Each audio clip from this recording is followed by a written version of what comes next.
Olá, seja bem-vinda, seja bem-vindo a mais um episódio do Âncora de Carreira, podcast que acredita que reconhecer a nossa identidade profissional é um processo dinâmico e baseado em interação, muita interação, com os nossos iguais e nossos diferentes, para que a gente possa se reconhecer e se diferenciar e assim visualizar melhor quem somos e qual o nosso propósito, inclusive na carreira.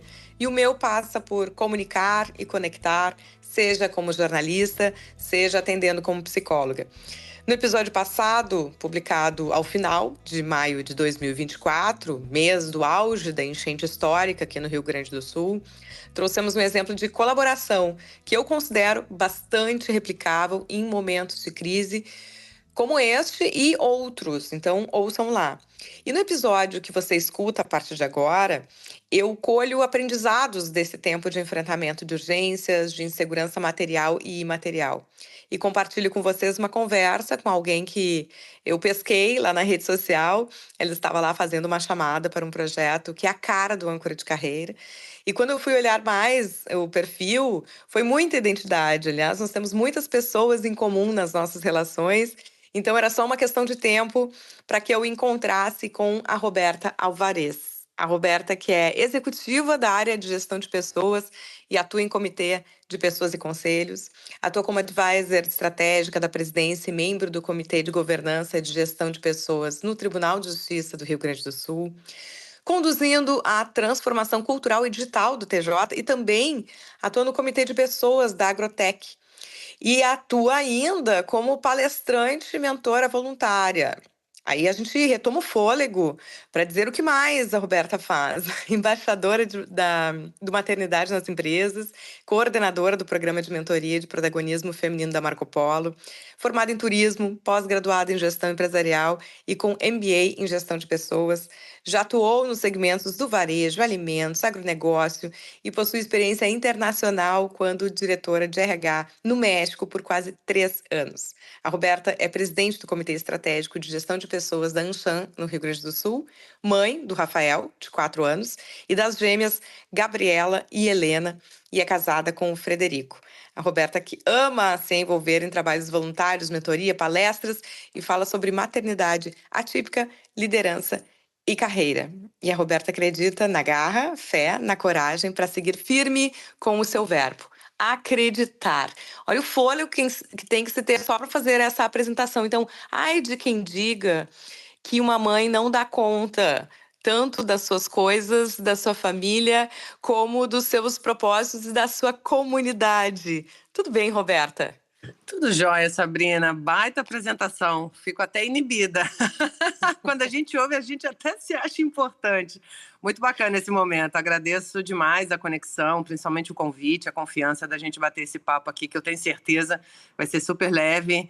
E espero que todos que estejam nos escutando também compartilhem depois seus feedbacks e sensações e que a gente também possa se conectar. Enorme prazer. Obrigada, Sabrina. Eu que agradeço a disponibilidade nesse mar de atuações. E eu sempre explico para quem está nos ouvindo, até para que a gente não fique na dívida, de que a gente sempre, as pessoas que vêm aqui, tem tantos papéis, né, que a gente poderia falar de 1000 aspectos e talvez quem ouça diga, mas como é que não falou sobre isso ou aquilo? Então a gente faz um recorte que é o necessário porque o tempo é finito. E nesse episódio, a Roberta vem para falar de um projeto que é de grande relevância, especialmente nesse momento, aqui no Rio Grande do Sul, e você que nos ouve de fora do estado também, poder participar, né, e ter esse olhar do que está acontecendo aqui. Então eu começo, Roberto, te perguntando sobre esse projeto liderado pela Anshan, que foi o que me parou, primeiramente na rede ali, do Emprega RS, né, conectando o mercado, empregadores, a mães que querem e precisam retornar ao trabalho. Então, a gente podia começar explicando o projeto. Olha, o Emprega RS, de fato, ele veio após essas nossas enchentes e tragédia no Rio Grande do Sul para atuarmos juntos na empregabilidade aqui do nosso Rio Grande do Sul, Sabrina.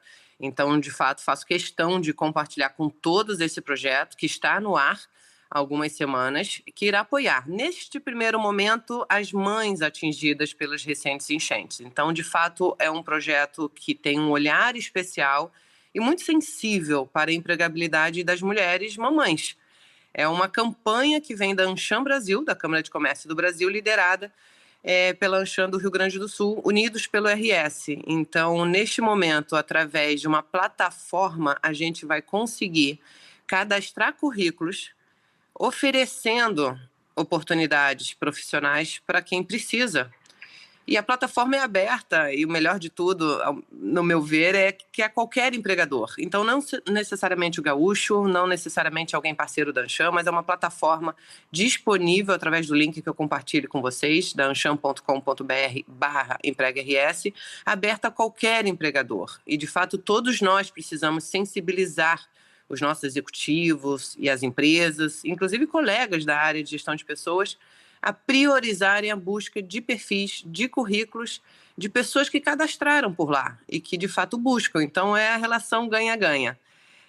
Eu tenho muito orgulho de ser embaixadora do Emprega RS como parceira da Anshan e presidente do Comitê Estratégico de Gestão de Pessoas aqui do Rio Grande do Sul, porque, de fato, é uma causa que merece engajamento de todos nós, né? Tanto nesse mapeamento dos currículos para eventual contratação. E aqui abre um parênteses, o próprio time da Anshan tem ido aos abrigos aqui no Rio Grande do Sul entrevistar, conhecer os futuros candidatos, como também na divulgação do projeto. Agradeço aqui um parênteses para você, Sabrina, por nos dar voz e oportunidade de contar um pouquinho mais, até a oportunidade, de fato, dentro da plataforma para receber os candidatos e acontecer esse match entre empresa e profissionais. Então, estamos todos nós aqui desse lado da Anshan, pessoalmente indo aos abrigos, conversando, cadastrando os currículos, e tem sido, de fato, uma experiência incrível para todos nós envolvidos. Bom, e antes de aprofundarmos algumas coisas, queria te perguntar, destacar alguns pontos, né? Não precisa ser um associado da Anshan para oferecer-se como empregador? Negativo, não precisa ser. Todos têm acesso. Não precisa ser associado nem para ser um candidato a buscar uma oportunidade, tampouco um empregador. É uma ação para todos, de relevância social, que a gente encontrou em forma de link e de forma de apoio, de forma voluntária, todos nós que estamos participando, poder ajudar como a gente pode, como a gente consegue nesse momento, que é a empregabilidade, que de fato é um tema que preocupa a todos nós. E para essas mães, algum critério de escolaridade, de carga horária? Tampouco, Sabrina, porque temos oportunidades no mercado direcionadas a diferentes perfis. Então, independente do grau, do nível de formação, formação acadêmica, segmento, cidade, município, a gente cadastra os currículos dentro do seu perfil, dentro das suas competências, habilidades, do seu interesse, para que a empresa faça essa busca de acordo com a necessidade e com as oportunidades que tem. Então, tem espaço para todo mundo, tem oportunidade para todo mundo, e a gente enxerga essa plataforma como uma grande ponte de conexão. E hoje se colocou uma data limite para esse cadastramento ou por enquanto está em aberto? Super em aberto. E a gente reconhece que é um projeto que tem muito potencial, inclusive para falar de diversos perfis e, por que não, expandir do nosso Rio Grande do Sul, né? Então, tem muito potencial desde que a gente, de fato, se engaje, apoie a causa, né? E atue de forma protagonista. Então, acho que só depende da gente. Nós, empregadores como empresa, e nós, profissionais, com esse interesse também de utilizar e de explorar cada vez melhor essa plataforma. Bom, eu tenho as minhas compreensões e justificativas, mas queria te ouvir, Roberta. Por que precisamos de programas específicos para as mulheres? Olha, eu sou mãe de 3, como você bem comentou na abertura. Eu sou mãe do Rafael, que é PCD, então Rafinha com uma deficiência motor, visual, cognitiva, vindo de uma doença rara. Ele tem uma demanda absurda durante a semana de terapias, de acompanhamentos, e tenho as gêmeas, que naturalmente nos deram um lindo e baita susto um ano depois do Rafinha. Com 3 filhos pequenos, é inviável a gente acreditar que uma oportunidade corporativa, uma oportunidade de emprego de 8 às 8, presencial, seja factível na minha realidade, me trazendo como exemplo. Então, as mães seguramente recebem inicialmente esse olhar, porque são, na sua grande maioria, segundo estatísticas, pessoas que ficam desempregadas depois da maternidade. A gente tem pesquisas que indicam mais de 50% das mães entre 25 e 49 anos com filhos até 3 anos de idade estão disponíveis no mercado, estão desempregadas. Em torno de 48%, Sabrina, das mães após o nascimento abandonam suas carreiras. E 51%, outro dado super relevante e preocupante, é que 51% dos novos empreendedores que temos no Brasil são mulheres. E mulheres, por muitas vezes, tomando decisões de empreender justamente por não encaixar mais no modelo de 8 às 8 presencial diante de uma sobrecarga. A mãe é uma provedora do lar há muitos anos, a gente vê esse papel. Então, a gente entendeu que, neste primeiro momento, esse olhar especial era muito necessário. Então, é a nossa sensibilidade de enxergar da flexibilidade, da mobilidade, de fazer ponte. Uma mãe está extremamente ocupada com seus herdeiros. E que momento ela vai ter para, de fato, procurar emprego quando ela foi impactada e atingida de alguma forma por essas enchentes? Então, por essas e outras tantas razões, de vieses e preconceitos estruturais que a gente reconhece que é uma longa caminhada, a gente imaginou que seria uma baita ação essas mulheres brasileiras. É sempre um espaço assim, para ouvir outras vozes também trazendo isso e contribuindo com essa nova cultura que é impressionantemente recente, né? Esse olhar, falar de maternidade e trabalho, né? Porque vindo do meio corporativo, há um tempo atrás era um tabu, né? Falar de que eu tenho que sair mais cedo para pegar meu filho era algo que não se tocava no assunto. Parecia que a maternidade estava completamente fora da vida. Era uma caixa trabalho e outra caixa maternidade. E algumas vezes me perguntaram: Sabrina, tu que já tem filho, qual é o melhor momento? E a minha resposta foi, e continua sendo, decida e arque com as consequências, porque não há uma abertura de espaço. E digo isso porque eu fui descobrir isso também depois da minha segunda gestação, porque experimentei isso, né? Eu fui demitida no retorno da licença maternidade. E só aí eu descobri as estatísticas, porque as pessoas vinham me dizer, aconteceu comigo, aconteceu comigo. E daí eu fui olhar as estatísticas e são essas que tu trouxeste, né? Ou porque o próprio mercado acaba expelindo, ou porque não se encaixa mais, uma falta de flexibilidade. O que acho que após pandemia também tivemos alguns avanços, né, em termos de trabalho remoto que contribuiu com isso. Mas aí a gente vê, Roberta, que existe um movimento de humanização no mercado, o LinkedIn está lindo. Eu penso que desde a minha primeira gestação, então há 14 anos para hoje, o espaço para se falar de maternidade, sim, foi ampliado. Mas essa é a parte publicável, né? Eu estive nos abrigos de vítimas da enchente aqui no Rio Grande do Sul, eu escutei muitas histórias e é fácil ver que ainda existe muita frieza, para não dizer crueldade, principalmente quando se fala de empregos de menor escolaridade, né? Então, acompanhei, por exemplo, uma mulher demitida por abandono de emprego nas primeiras semanas da cheia, mesmo estando abrigada em outro município com os filhos, né? Mulheres que já chegaram à enchente exaustas. Mulheres com maternidades atípicas sem nenhum laudo que viabilizasse algum suporte específico.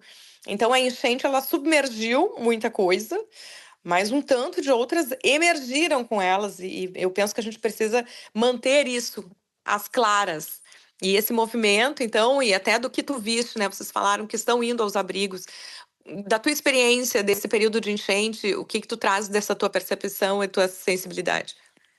Do que você vê, infelizmente, é muito real. Esse processo, ele de fato afasta nós mulheres do mercado de trabalho. Eu também fui desligada e eu também já era mãe pequena e por falta de mobilidade, enfim, não existia esse espaço, né, de falarmos de uma atuação remota ou talvez híbrido. Então a gente volta na estatística, aconteceu com você, Sabrina, aconteceu comigo e acontece com mais de 50%, infelizmente. Então, a gente, mãe, né, a gente não vai conseguir dar conta de tudo, ninguém dá conta de tudo, mas a gente precisa encarar que sair desse mundo profissional para assumir o cuidado em casa, infelizmente, só enfraquece. Né? Porque acreditar que a maternidade é impulso é muito real. Acreditar que a gente cresce como mulher, como mãe mentalmente, nos preenchendo e nos nutrindo, é uma questão social. A maternidade é uma questão social. E aí eu até trago e sempre comento essa questão de competências e habilidades e de fato que a gente desenvolve depois que a gente é mãe, que as empresas precisam ontem ter esse olhar. E você há de concordar comigo e tantas outras mães e não mães, mas exemplo de competências e habilidades, né? E eu coloquei no meu LinkedIn o sabático maternidade, a minha licença maternidade, dizendo o seguinte, lá atrás, durante mais de 1 ano e 7 meses, habilidades que a maternidade promove. Né? Então, eu estou aqui trabalhando a minha gestão de tempo, a minha resolução de problemas, meu gerenciamento de crise, a comunicação, uma organização, um planejamento. Olha a gestão de custos que a gente também não precisa fazer como mãe. Organização, criatividade, trabalho em equipe, a empatia. Então, tantas habilidades e competências que, como mãe, a gente desenvolve, né, que a gente daria muitos motivos aqui para aumentar essa diversidade na liderança, principalmente trazendo essas experiências profundas e inspiradoras. Ir aos abrigos, entrevistar, conversar com essas pessoas tão impactadas e, infelizmente, tão tão carentes, né, com essa necessidade de se recolocar e com esse interesse, é lindo por uma parte, por ver essa garra, esse interesse de retomada, mas ao mesmo tempo é preocupante esse longo caminho, e o Emprega RS seguramente vem como encurtamento de espaço, como ponte, como facilitador desse processo, da mãe poder resgatar essa autoconfiança, esse sentimento que a gente traz em nós tão forte e que muitas vezes se enfraquece diante de um cenário tão difícil que a gente tem vivido por aqui. E muito se fala que as crises são também oportunidades, né? No episódio passado, a gente trouxe 2 mulheres em que um café aqui da Zona Sul abriu seu espaço para a operação de um café que estava submerso na Zona Norte aqui de Porto Alegre. E eu achei esse exemplo de colaboração, porque foi muito rápido, foi na primeira semana de enchente, criativo e replicável, né? Então, penso nessa criação que se surge, e o Emprega RS dessa forma também, de quando a gente chega em situações limite, o potencial humano que se tem, né? A gente está vendo tantas atitudes positivas e criativas e de disposição durante essa enchente, que eu sempre faço assim, um reforço de que a gente não perca esse pique, né, de sensibilidade social. Eu até escrevi aqui, anotei, e acho que vai ser título desse podcast, o que tu falaste, maternidade é uma questão social, e eu tenho ouvido muito, mas achei muito bem sintetizada nessa frase, né, de quando se ajuda, se colabora com uma mulher, se colabora com a comunidade. Porque hoje, pelo menos, o que a nossa cultura desenvolve é isso. A mulher, quando assume, gera renda, ela olha para o entorno, né? É uma tendência que a gente vê, pelo menos, predominante. Exatamente. O Emprega RS ele vem justamente com esse olhar de que enxerga e consegue se sensibilizar. As mães que tiveram que ficar dias nos abrigos, como você mesma comentou, sem poder deixar os filhos, elas precisam voltar a trabalhar, né? Então tem essa dificuldade muito maior. Então, nós como Anshan Brasil, Anshan RS, a gente vai aos abrigos, conversa com o departamento de RH, precisa desse estímulo também. Eu, como gestão de pessoas, como executiva de RH, fazendo o contraponto do meu lado, eu preciso ir até a plataforma e, de fato, ser protagonista e buscar currículos e dar essa chance para a turma que se cadastra por lá. E a gente vai manter, Sabrina, a plataforma aberta para todos que têm esse interesse. Não tem tempo mesmo, ela é para ser usada por todos nós, parceiros ou não parceiros. É uma baita ação da campanha Unidos pelo RS e que a gente sabe que, infelizmente, não será de curto prazo. Então, a gente percebe, e eu tenho muito orgulho de reconhecer que a gente percebe essa importância social do emprego e ter encontrado, através do Emprega RS, essa forma de ajudar algumas pessoas que mais precisam nesse momento. E agora falando com esse gestor, né, de gente que vai para essa busca ativa, que é esse convite que a gente está fazendo, de usar aqui a plataforma. Eu vou deixar o link na descrição desse episódio, então, para facilitar, né, entrar direto lá no perfil. O que existe a possibilidade de trabalho remoto, a gente está falando aqui, né, potencial de que se possa ter oportunidades no Brasil.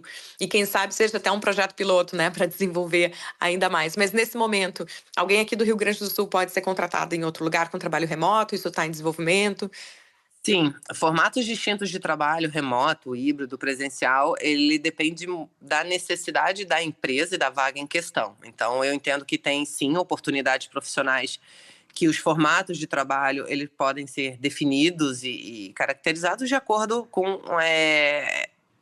a exigência do cargo, né? A gente não consegue hoje dizer que cargos específicos, que níveis específicos, porque depende muito da empresa, do seu organograma, da sua dinâmica, da sua cultura. Mas com certeza é um projeto que a gente tem interesse e potencial, como eu comentei anteriormente, de abarcar muito mais cidades, municípios, estados e empregadores. Então, a pandemia, você comentou, né, nos ensinou a trabalhar de forma remota, algo inédito na maioria dos casos que a gente tem. Então, com certeza a gente está um pouco mais educado e catequizado e entende que a gente consegue fazer dar certo essa atuação do híbrido, do remoto. Então, é uma questão de você se permitir como empresa, como empregador, né? E além dessa plataforma do Emprega RS, a gente tem N motivos também e ações que as empresas podem realizar, Sabrina. Então, acho interessante o empregador, a empresa, o líder que está nos escutando agora,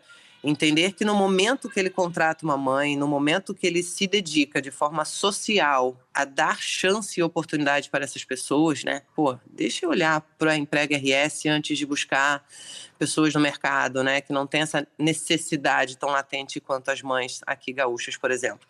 São experiências profundas e inspiradoras, então são motivos que vai de engajamento do time, uma redução voluntária, né, do turnover. Você desperta, inclusive, a confiança e a segurança das pessoas que fazem parte hoje da sua empresa.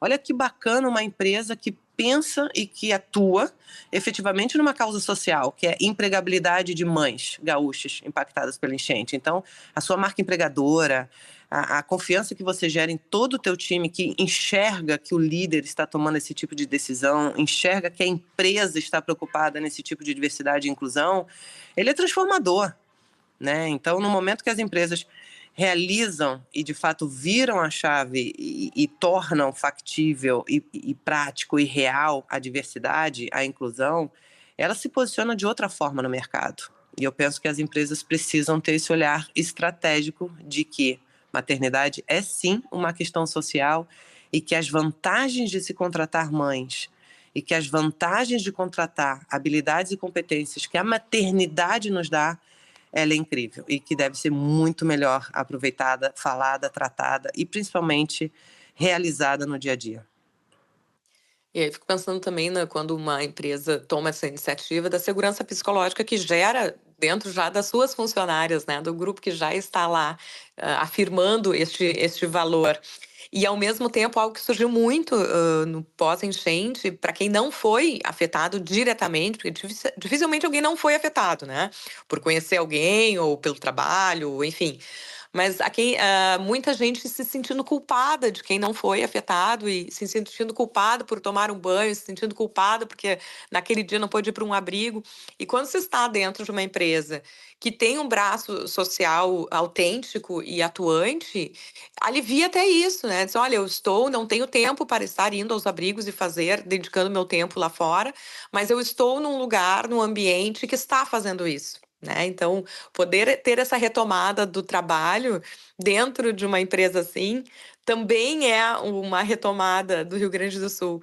E diferente da pandemia, que é o que tem se falado muito para você que nos ouve de fora do estado, na pandemia teve uma parada geral de todos os setores, né? E agora as empresas do Rio Grande do Sul, os empregados do Rio Grande do Sul estão realmente em déficit. Os dados já estão mostrando, as estatísticas de empregos cresceram no resto do Brasil, no Rio Grande do Sul vagas fecharam. Então, que se tem esse olhar realmente solidário, né, nesse momento. E exatamente pegando um gancho do que você fala, né, de felicidade e de segurança psicológica. Quando a gente está feliz, né, quando a gente pode ser quem a gente é, quando a gente pode falar, olha, eu preciso sair para uma consulta do meu filho, eu preciso entrar um pouco mais tarde por uma terapia do meu filho PCD. Quando a gente está tranquilo e feliz, quando a gente faz o que a gente gosta, todo o nosso redor fica melhor também, né, Sabrina? Então, que as empresas entendam, né, ontem, de novo, que é mais fácil, simples e pensando em performance, é transformador quando a gente cria esse ambiente de poder ser quem de fato a gente é. Quando a gente cria esse ambiente das pessoas não terem medos e receios de falar sobre algo que é natural, que é uma vida única, que faz parte do nosso dia a dia. Não existe, Roberta, engavetar a física, olha, eu vou guardar meus 3 filhos numa gaveta durante o expediente, ou eu chego em casa e guardo o mundo corporativo aqui numa gaveta. A gente é o pessoal e o profissional, uma única pessoa, uma única alma, coração, um único corpo físico. Então, a gente ter esse sentimento de ficar muito à vontade de ser quem a gente é, de falar da nossa rotina, das nossas necessidades, ele transforma o jogo, porque ele simplesmente cria um ambiente muito mais acolhedor, de paz, de leveza, né? Onde essa segurança psicológica que você comentou, ela se perpetua, ela se sustenta.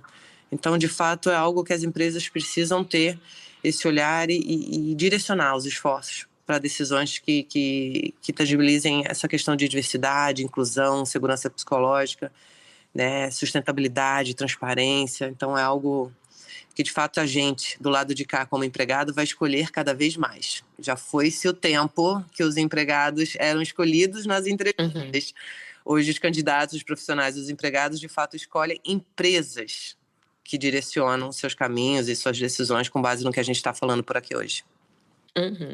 E outra coisa que me veio quando tu falaste isso da maternidade, é uma questão social, é o quanto a gente ainda precisa, como sociedade, se dar conta dos adultos que desejamos, né? A gente é uma sociedade ainda muito punitiva, né? Quando tem erro, eu quero mais que prendam, sumam com essa pessoa da minha frente.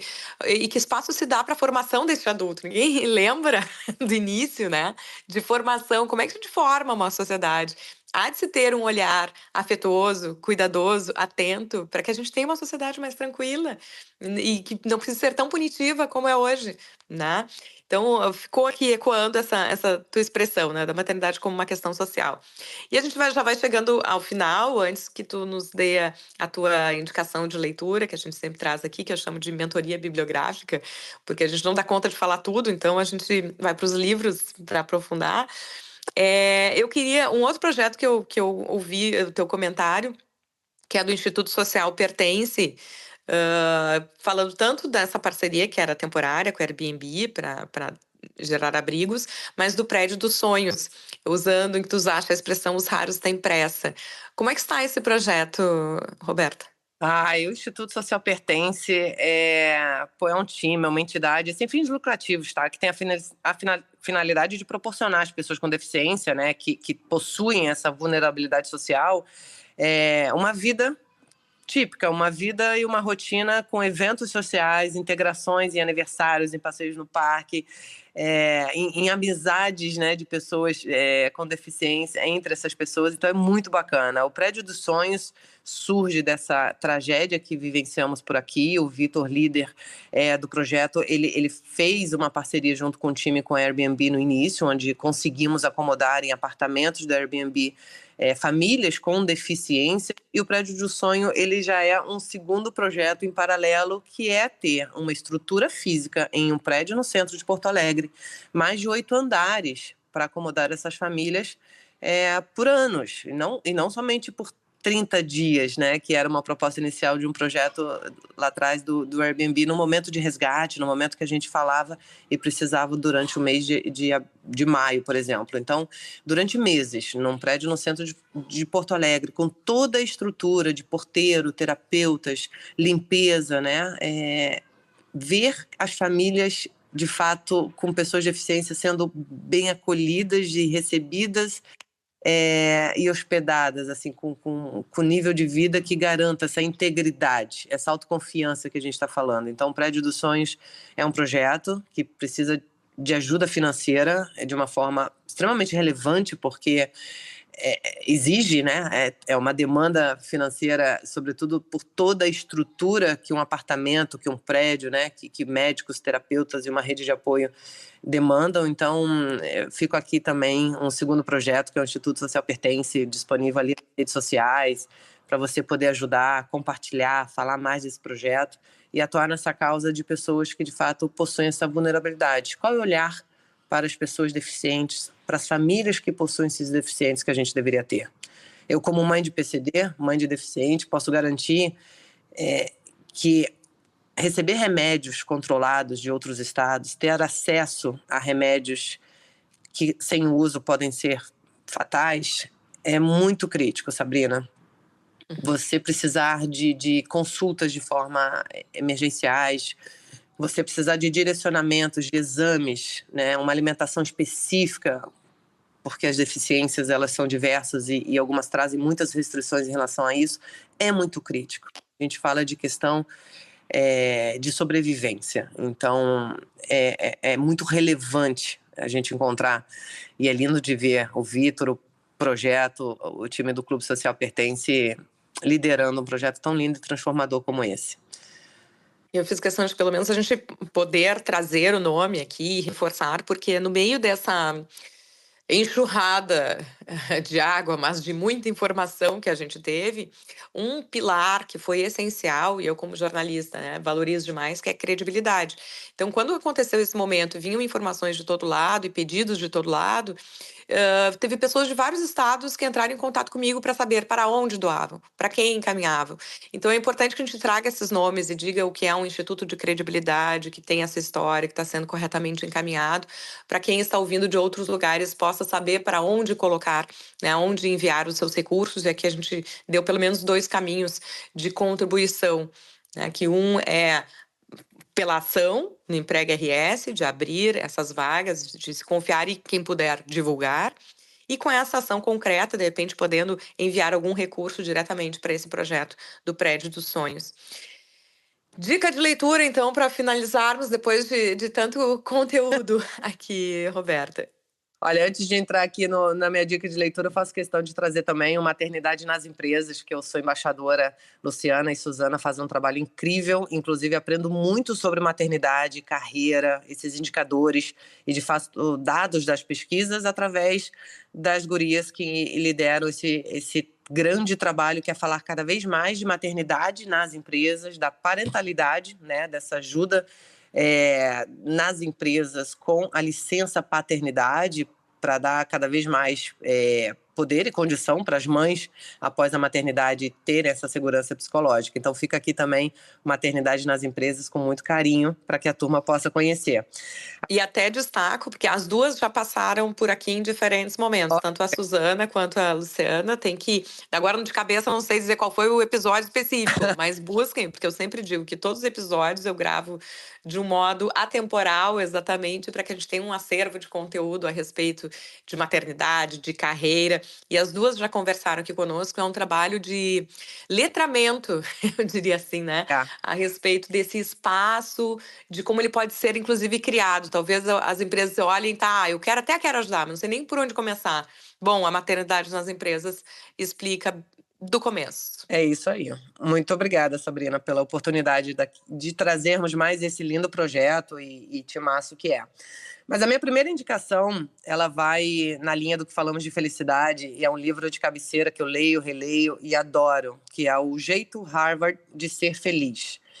Ele é um livro de fácil leitura e ele traz muito a questão de que a gente não precisa ter sucesso, né, para ser feliz. É um outro olhar, mas sim, a gente precisa ser feliz para ter sucesso. Então é uma jornada de sabedoria popular assim que cai pelo chão quando a gente fala que né, quando eu tiver isso eu serei feliz, quando eu tiver aquilo eu estarei satisfeito, e ao contrário. Quando somos positivos, o nosso cérebro se envolve mais e vai tornar o nosso caminho, a nossa jornada tão mais simples. E essa descoberta, ela vem. Falei, olha que bacana, eu estou sendo feliz no meu caminho, na minha jornada, e a consequência é ter o tal sucesso que é muito individual. Então seria O Jeito Harvard de Ser Feliz, a minha indicação de leitura para todos, mas já pegando aqui o gancho que estamos falando, principalmente para um público de mulheres empreendedoras e a maternidade, eu também pensando nas mulheres, falo da Sally, que é uma grande escritora e mentora, que ela traz em Como as Mulheres Chegam ao Topo. Então, uma forma de eliminar os 12 hábitos que impedem, de fato, nós mulheres de alcançarmos o nosso próximo aumento, promoção de emprego, oportunidade. Então, muito bacana, porque são 12 aprendizados, 12 grandes lições e hábitos que a gente precisa eliminar, principalmente por ser mulher. Então fica aqui minha segunda indicação, Sabrina. Roberta Alvarez, muito obrigada pela disponibilidade para essa conversa. Obrigada a você pelo convite, enorme prazer. E a você que nos escuta, obrigada mais uma vez pelo tempo dedicado, pela atenção dedicada a esse espaço. E já sabe, se curtiu o conteúdo, compartilha. Até o próximo!